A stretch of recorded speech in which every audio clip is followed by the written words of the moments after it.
Odofo enede nso yɛhyia mu ɛwɔ Awurade anim asomdwe nka wo a wotie me Awurade nkoso enam n'asɛm so enhyira wo bigiri sɛ mu nyinaa mo ho yɛ Nyame adom te me nso me ho yɛ yɛde aseda bɛma Awurade mpɛmpɛn so ɔde abeduro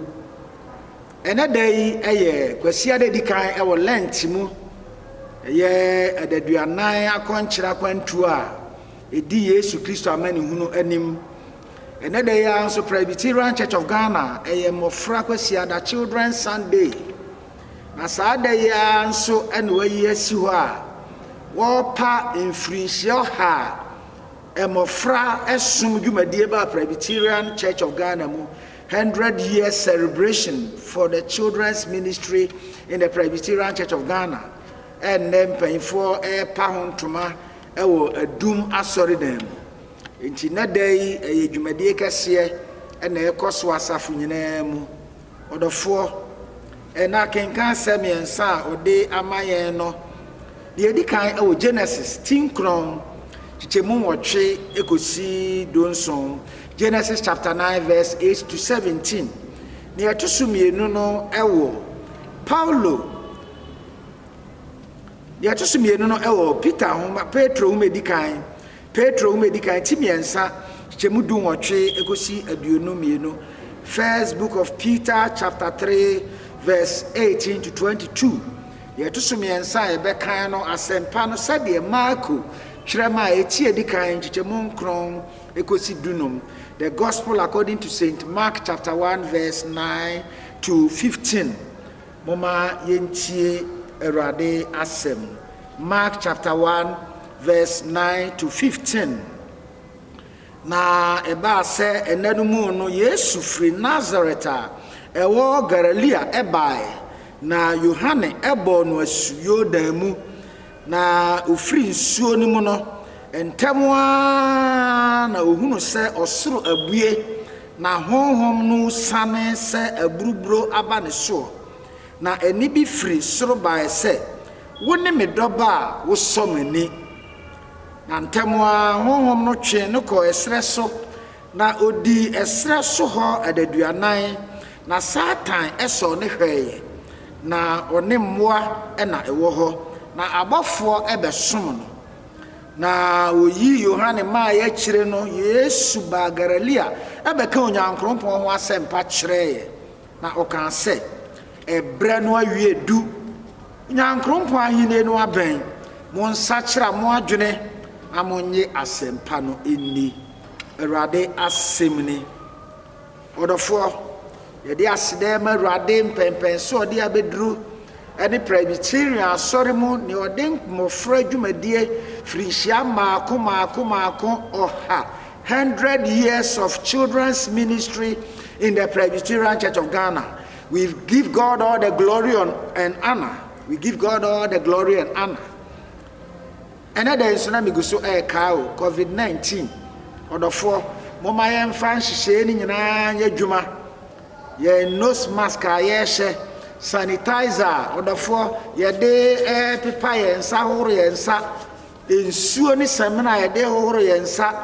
yɛn mu a yɛtete yɛn mmɔmpe so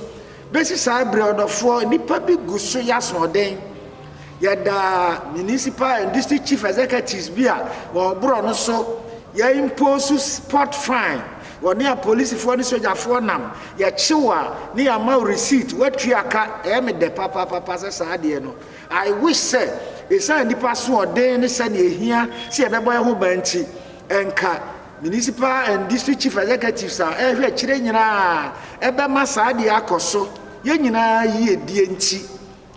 ɔdɔfoɔ a wotie me momma yɛn nya sommerɛ kakra yɛn pa ya yɛbɔ yɛn nyinaa akyi sa sommerɛ amba mu a nyame okyira soɔden momma yɛn mmerɛ yɛn ho ase yɛbɔ mpa yɛ nyame dɛɛfoɔ nyame tomfoɔ ɛnɛ da nso yɛhyia mu w'anim w'asɛm nti ɛne yɛhyia Awurade kasa fa me mu kyerɛ matiefoɔ hɔn kɔnkɔn ahoɔden ne tumi so ma w'asɛm enya nsunsuansoɔ pa ɛwɔ yɛn brɛ mu ɛnɛ da yi ma yɛnte wo ne biem Yesu Kristo din nti amen ɔdɔfoɔ ɛnɛ botaa ne sɛ 100 years of children's ministry and beyond. Christ our example. In fear oha, emofra dwumadie ene ne ewo yanim. Kristo a oye yenhweso. Christ our example. Odofo so we have Presbyterian hymn oha ene aduanansia, Presbyterian hymn numbered 146. Mihu se ebo sa asemu itofa se yebeye Yesu eye nhweso Yesu ye nhweso no enwumi mu nsem no ebo sa de itofa. Presbyterian hymn numbered 146 for me is a summary for the theme for today. Christ our example. 100 years of children's ministry and beyond. Christ our example. The person became munsem. Yesu de no ma ye no de hweso pagyaw ye na sem na se en se monya sane a Yesu ye se opa ne ho achi na obra ne ho ase no to ne bo ase a ode ye hweso pa odi na jamra so no judo na tamfo mpo no chichi bi wira ose en se ye nye sa se obona jampa ye da no di no kra ode yi bisa meden hweso ye bidi machi se odidi no nom na konofo bi mframu na ohyira so ansa oka se yesa me kyerɛkyerɛfo pa hwɛ ma ho odin ni sha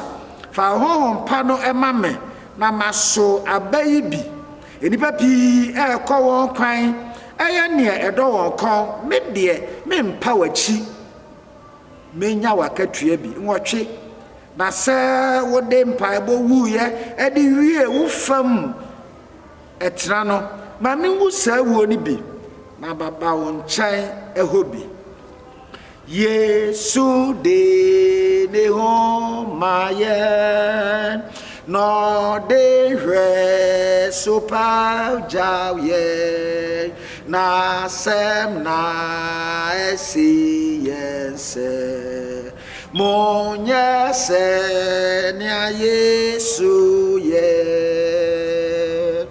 se opa ne ho echi na obre ne ho asi no tone bo asea o de ye resupa o di na jamra no so no jodo na tamfupu no cheche biwire o seye nyesara odofo obetimi ato enan kosi wotwe aka no ebasem no tofa nene ne yesua no ubesua Kristo nhweso Christ examples ewo sa ye nwom human mu a enkan sem fuamiensa ode ama ye ne no ne mayi afiri mu ne ama be nwotwe a mayi afiri mu a ye hwe no ubesan anya bi ewo nwom mu ye de abobra se ye Kristo nhweso ye nhweso se ne Kristo ye adofo odomo ewo ye awurade Yesu Kristo mo ene de aye kai na ye pa emofra dwumadie infrinsion ha ho ntoma national se de medical aka no e bom pa ye ede won a wo share children service dwumadie ase a sa brei won agya afra won so wo mra fie ni nyina honhom ene won kra ehye otwedi anponyankrompo no ensa won kra nsie ipa bebre aye children service adwuma nanu ya owura yi premo enfia kakra ne bantuma ne yisisi kobia o ye kai nipa nyina nipa bebre aya dwuman nyame afrɛ nyame fon kransie monso amuguso ya children service adwuma erade nkoso nsiesie o mama odone abotre erade nkoso mani nhira no somamo bra matum ho asi ho eye children service adwuma odofo children's service asafubia ne fapem, the foundation of every church. We have only one foundation. Jesus Christ is the foundation. Yesu Kristo nkuto ne foundation fapem no. Ye to mofra isi so a fapem kase ne Yesu. E mofra nso dwumadie ye to asi Yesu de no so no. Eno na se yetu ne yi a masafui da ache prompro. It is ye me niku children's service dwumadie ho a asafo ne da ache se benyi se betapia efrisa ne children's service dwumadie ye nafa. Orofo timi kanfo ma sofo catechist for asori mpanyin for children's service teachers samoma ye ninku children's service dwumadie ho pa. And say masafui mo abrantie bi before COVID no auto TV ne deck ma yen enra memne yabomodia fixia and na ye children's day children's service wo be hase use TV no na won so ani age mumma ye ma ye ninku children's service dwumadi ho asafu bia mumma ye fa esi kanhyem empanifo ye hia mumma ye nya daage nwe foundation ne ho enya mpanifo asori guto ne yadwen ho asofo ye momode se ye be sra children's service dwumadie catechist for asori mpanifo odofo si etime to fapem ni ya ebeboa ye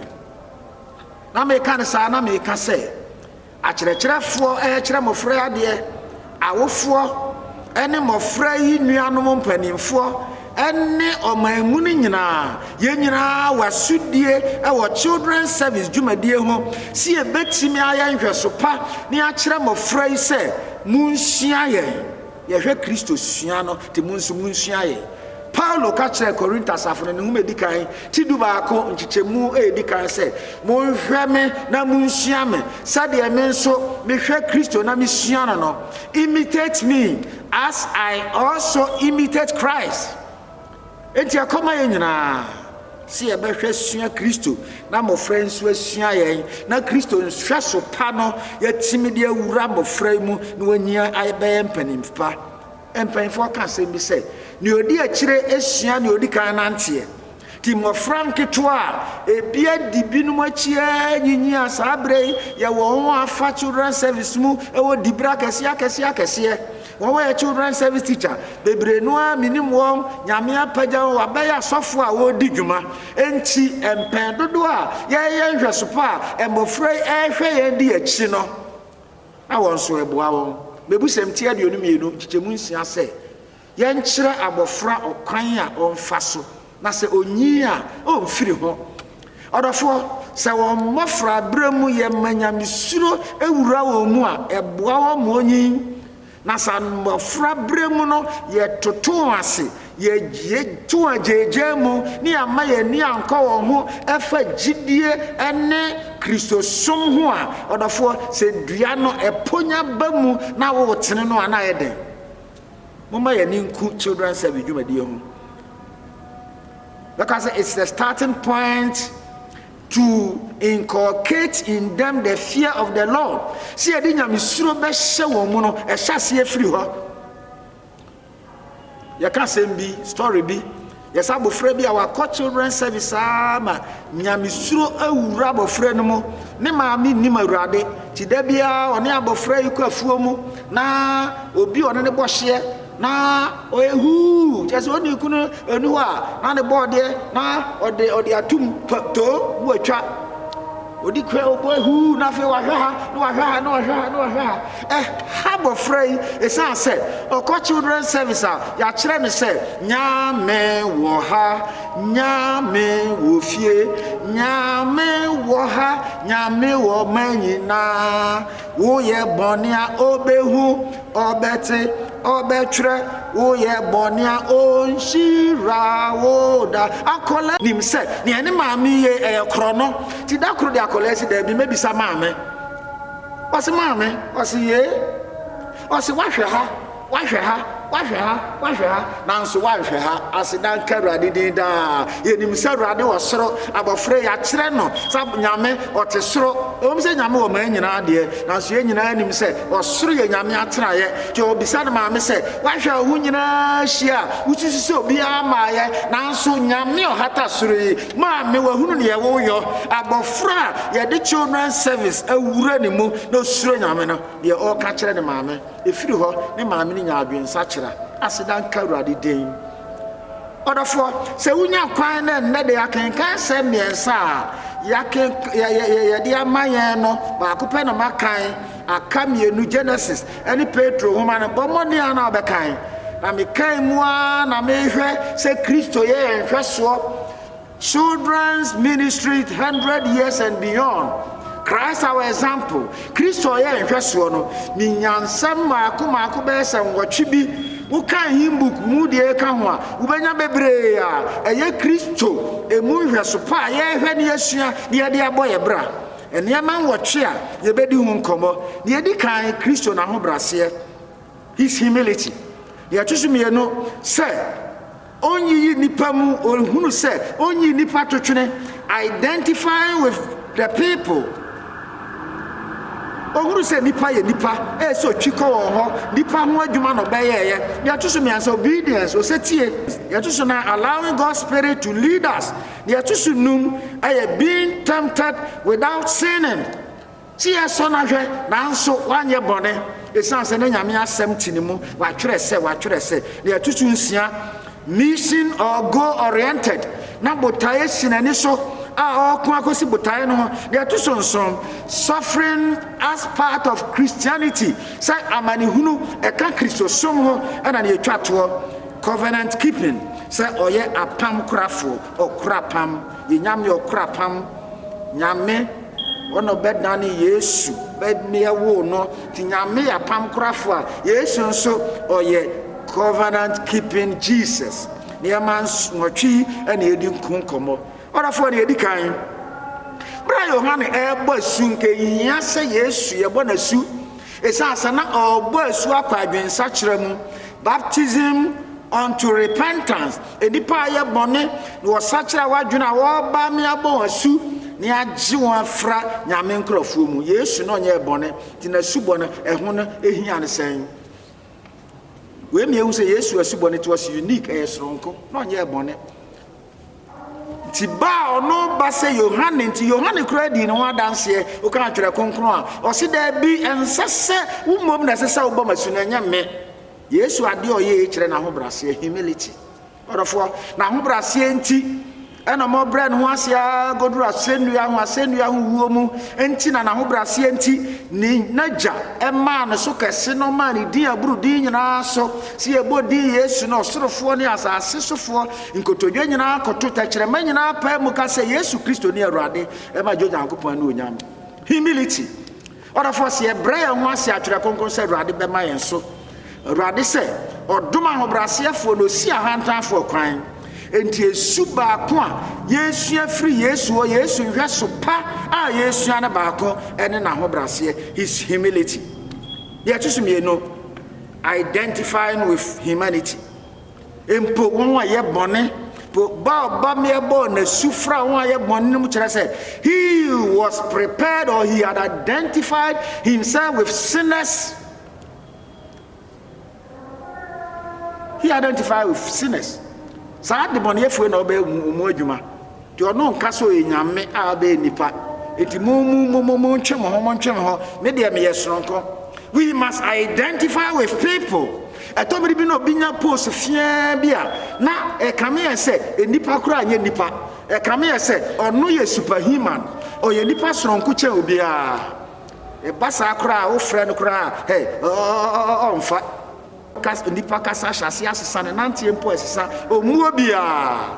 bia we di post kakra assemblyman MP ene ministers sa wo ko boni din no amfa honorable anka ho a wa nhwe ya wanya sem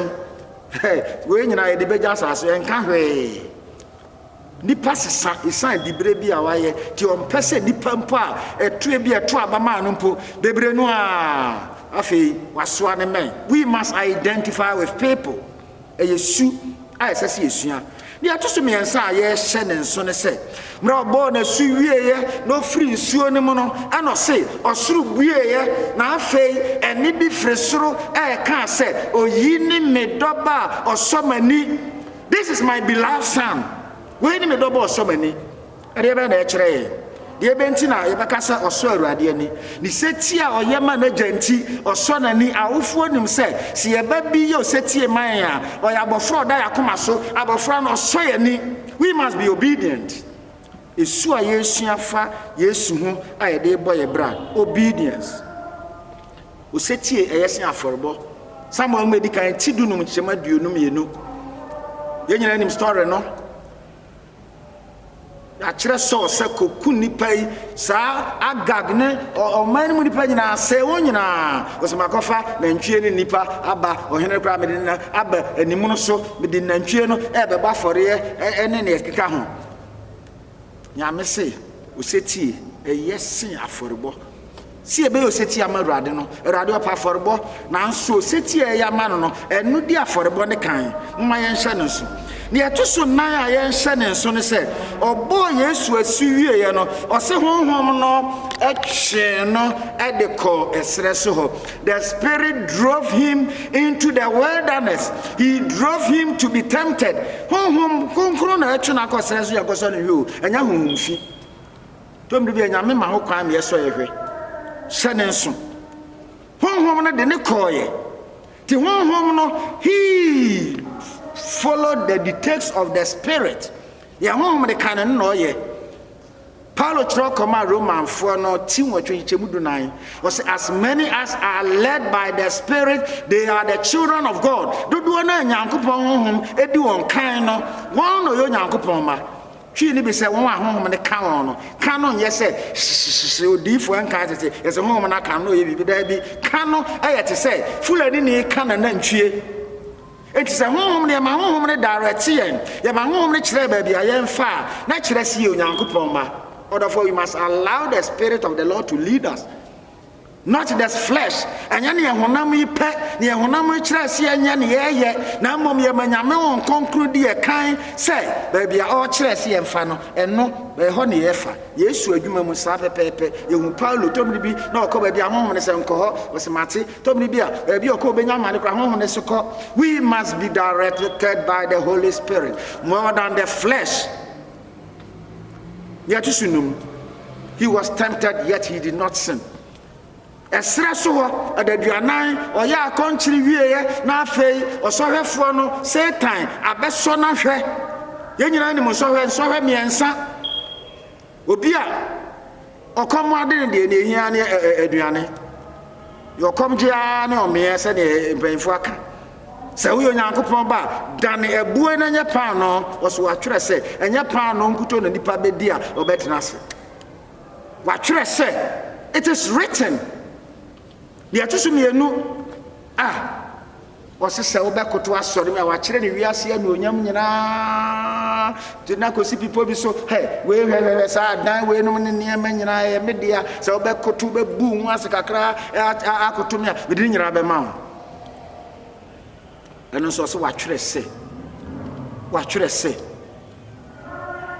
enkoto Awurade enkoto obi Awurade onyankopon nkoto na akoto no na soro no. We must worship only God. Onukuto na ese soro no yakoto no enye wo bonsam e de be na ye kotokoto no ye tusu miensa ode no akosi asore na atifi o se to ho ebe si formation wa twere se no quote scripture Psalm 91 so be se na bofo ama obaba be soa wo awo wonsam na ona ampomobo ose enso Awurade Onyankopon hwe watwero se enso Awurade Onyankopon hwe. It is written. Tie so ne hwe na so anye bone. We must learn this. Enso hwe biara ye fam no enso hwe de abaye nipa ho ade eye dere be so ya hwe Kristo ni a wo se enso wo hwe da no ene na wo Kristo ni ye no da bi enye correct enye papa ubesum nyame yi a ensohwe bebo akwan mu nanso miribia yen ka atwere konkron se watwere se Tin so ha miensa ni nyina obonsam antimi anni ne so aseda ne anunyam enka Awurade din odofo enso he ba de be ne what is our reaction enso he nankasa nye bone na mom so he ba ne ye our actions or inaction during temptation will make us displease God or to please him. See ebe so Awurade ani ana ye nso nani no efiri se ne ebe ye ho enso he ebemu. Endeavor to glorify God in every temptation that comes our way. So we biara beba ya kwam no ye mmom de se be hyeru ade anunyam isanse ye gina na asem so ahokyere bremu ade ko a ahokyere wo mu no eno na ye de obonsan be so wahwe dimra ho akyere wa hu sika eso na nso hwe de benam obema bayua a wadru mpani mfie so ene ade ohumwa no asase ye obribi the opposite sex na baba wakwa ma de be so ahwe se ubeti ahwe anase ubegyina odofo mra aduane lenti mra yi wanhwe yi a aduane obi wona ne bofi pama o chechew why be so be 6 to 6 nanso aduane no sane etufa ahwene mu no be so ahwe am what wo de fasting na du ba bia onye wadwen se odi beduru odofo moma ye nyina ensohwe biremu ne atoso nsia kenka asem yensa me bo no tofa Jesus was mission or goal oriented onimadwuma ajaro de ahye ne nsa so mbeye PhD, he came to preach, he came to heal, he came to deliver. That's the PhD, Ministry of Jesus Christ. And a doctor of philosophy who has Nameka. He came to preach, he came to heal, he came to deliver. So you may me and Santi Miribia, one cotramba bia nye bribi fufro. Say yes, you are cotna bia so no but dame, and can't say dame to